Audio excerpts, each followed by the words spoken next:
one more thing about shaitan that I recently learned, that is described in the Quran, and I found it just absolutely fascinating. وَزَيَّنَ لَهُمُ الشَّيْطَانُ أَعْمَالَهُم وَزَيَّنَ لَهُمُ الشَّيْطَانُ أَعْمَالَهُم. And the tafsir of this ayah and the way it's been explained traditionally, it's incredible. Shaitan beautified, for some people, shaitan beautified what they do for them. So whatever they do, they think they're doing a beautiful job. This is actually it's multiple kinds. This is of different kinds. And I want to explain these two kinds to you, inshallah. There are people that are in absolute darkness. They are just evil. They're just fallen into evil. Any bad thing, you name it, they're doing it. And they don't even feel bad when they do it. They're proud of it. They celebrate it. They take pictures of it. They post it on Facebook. They make videos about it. They encourage others to do it. These are people that shaitan has taken the evil that they do and he's made it beautiful to them. Even though in and of itself it's an ugly thing, whatever they're doing, it's fascinating to them. But the scarier one is this next one.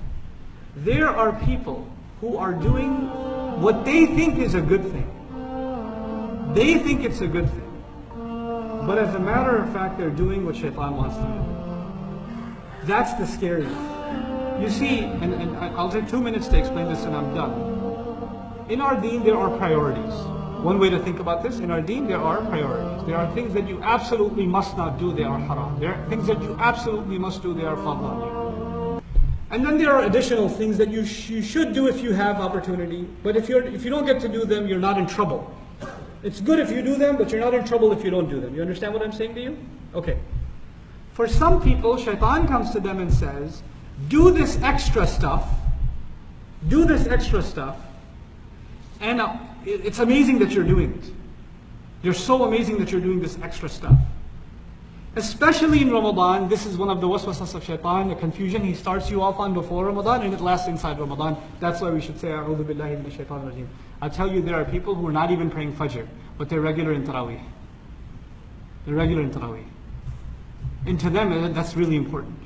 And there are going to be people that are going to flood the masajid for Eid prayer. They're going to flood it for Eid prayer. Why? Because for them, what is the thing that you must do?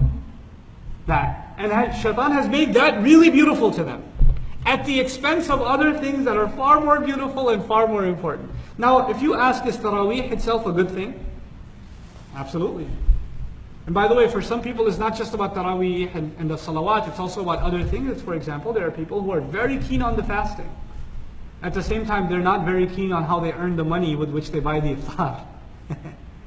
Right? So there's one thing that's been beautified at the expense of something else. How you make your money is not a big deal. So what shaitan does is he takes one aspect of our deen and he makes it beautiful to us so we can put all our attention on that and forget about all the other things that our deen wants us to do that are very important too. This is also a waswasa of shaitan. And this is also a particular waswasa of shaitan that we have to undo in the month of Ramadan.